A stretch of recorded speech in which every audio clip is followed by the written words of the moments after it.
Hi, hello, and welcome back to my channel. This is Reading After Dark, and I'm MJ. I did not say that in my first video ever, so there's that for you. I also just want to say like a huge thank you to everybody who watched that first video.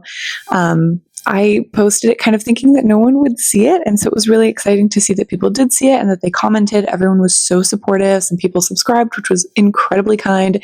So I just wanted to shout out like a huge thank you to everyone who did see it and was so kind about it. So awesome, and thank you. I filmed and have been working on editing a full book review for Blood Over Brighthaven, and I'm really excited about it, but I realize that it's taking a lot more time to edit than I kind of gave it credit for. So I want to spend a little bit more time on that so that it is like really good and something that I'm really proud of.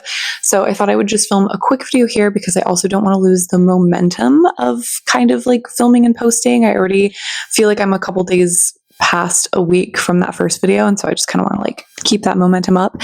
And yeah, so I thought I would post my 2024 reading goals. I feel like it's maybe a skosh too late for this video, but not like so too late that it seems a little ridiculous to post it. So we're gonna just kind of go for it. So here are my 2024 reading goals. The first one is to read 75 books. Last year I read like nearly 150, which was so exciting and like a lifelong dream of mine to read 100 books or more in 1 year. And so hitting it, like I was ecstatic, but I learned a lot from reading that goal and kind of getting so obsessed with numbers.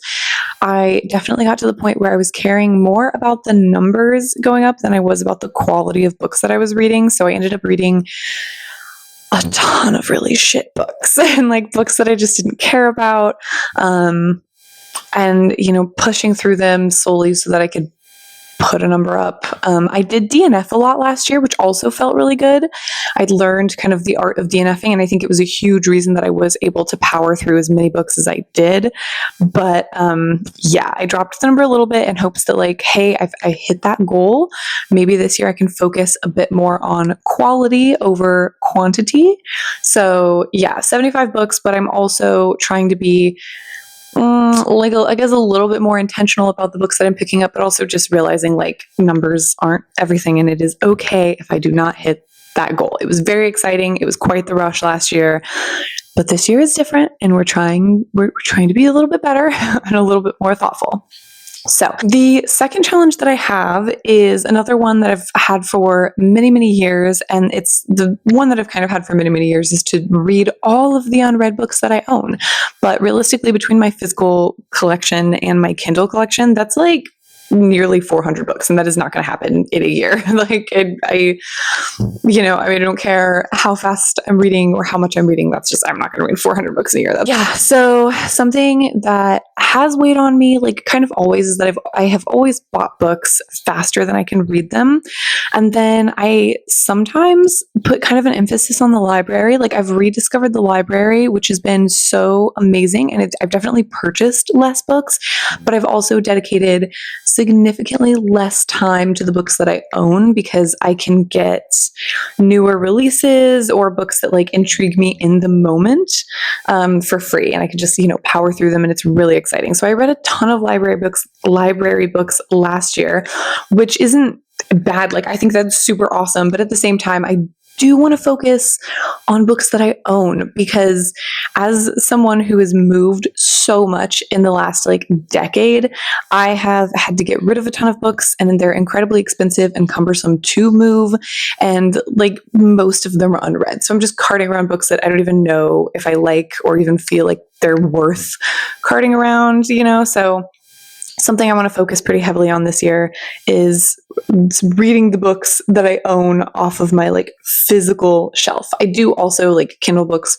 count and matter, but the physical shelf is a pretty important one. And also I've realized too, like, it's something that's really frustrating, but obviously, you know, when I was really young and like first getting into reading, I kind of had this philosophy of like, oh, well, I have an interest in this book now, I'm always going to have an interest in it. And obviously that's not super true. Like there are some books that have sat on my shelf for years and years and years, and I either never get around to them and end up just getting rid of them because I lose interest in them, or I do end up reading them and I end up not liking them because I've kind of grown past that book or that premise or whatever it is. And I will usually end up finishing it feeling like I wish I would have read it when I bought it, because that was obviously, this book was more catered to that person than it is to the person that I am now.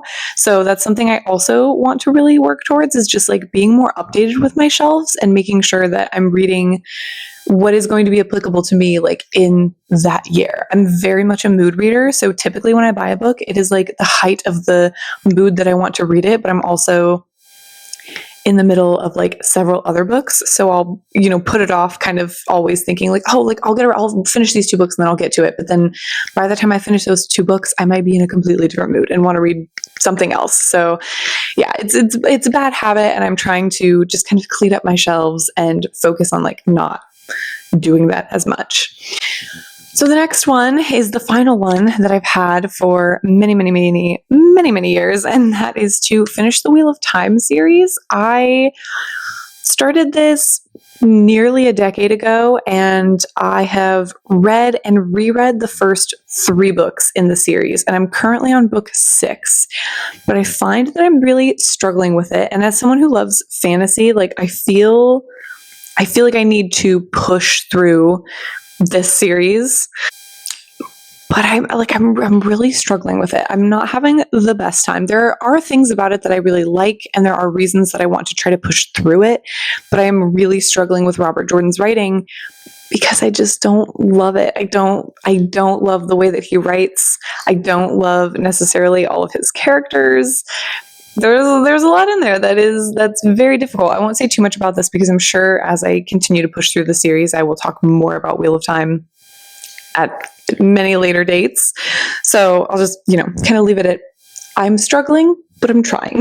The next things I kind of want to talk about really quick are just some goals that I have now that I've started a YouTube channel, some specific like reading things that I want to do for the channel, goals that I have for YouTube. And one of them is I kind of want to attempt to do some kind of monthly challenge. I think it would be really fun. Like for instance, I do want to read, this isn't like a new monthly challenge every month, but I do want to read at least 1 nonfiction book every month. I tend to like own a lot of nonfiction books and get excited about reading them, but I also feel a little bit intimidated by them because they do take me longer to read. And again, like sometimes I just get obsessed with the numbers, and if I see that I'm not getting through it quick enough, sometimes I'll feel like I need to set it down and go read something else that I can get through quicker. So I want to eliminate that a little bit by kind of forcing myself to slow down and read at least 1 nonfiction book a month, even if it takes me the whole month to get through it.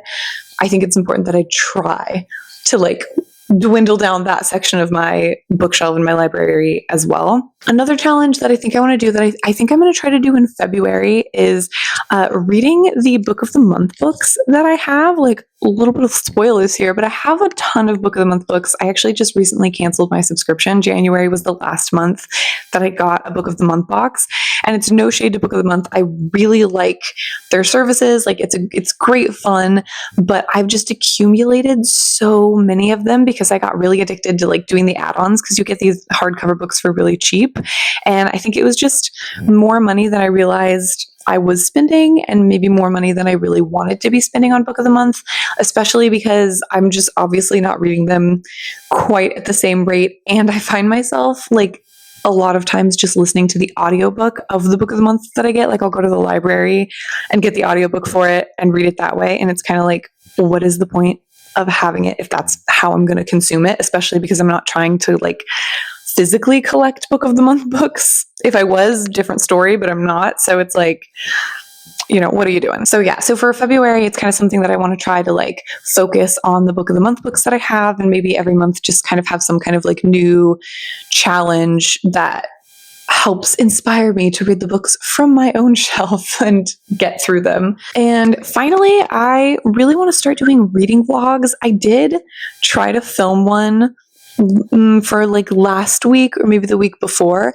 and it was a little bit harder than I thought it was going to be. I kind of thought that reading vlogs were going to be a really great, easy video to post.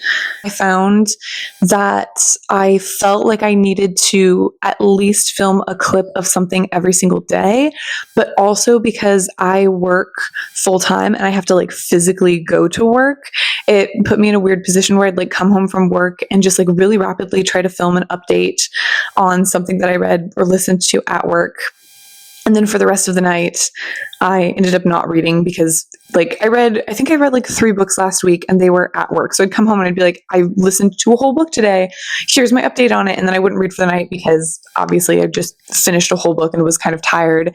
And so, yeah, so it would like, it will take some time for me to get used to, and definitely figuring out the best ways to implement it into my life, especially still being a little bit camera shy. It is a little bit awkward to like just whip out my camera and be like, I'm just going to film a little clip for a second. So yeah, that's something that I do want to get used to, but I love watching reading vlogs. So I really, really do want to try to post them, and I would love to post them like once a month. I think like for my sort of monthly structure, I'm trying to keep myself to like 1 video a week because I don't want to overdo it. I don't want to get so overzealous that I burn out really quickly or get unnecessarily stressed. So I'm trying to stick to like 1 video a week.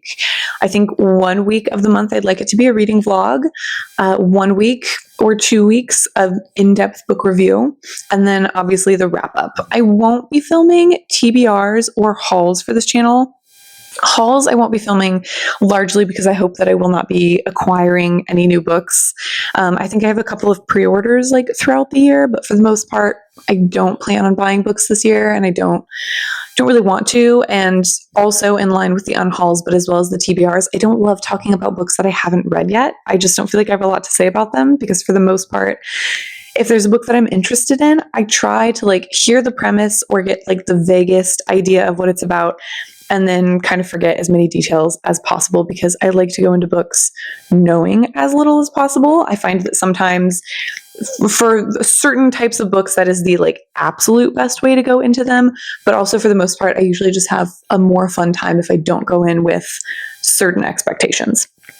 So yeah, those are my 2024 reading goals. Let me know in the comments down below what your 2024 reading goals are. If you also plan on starting a YouTube channel, I know like it's the beginning of the year, so a lot of people are starting their YouTube channels, which is so exciting. But yeah, let me know, and I will see you next time, hopefully with the Blood Over Brighthaven review. Otherwise, I will see you next week with another video. Goodbye.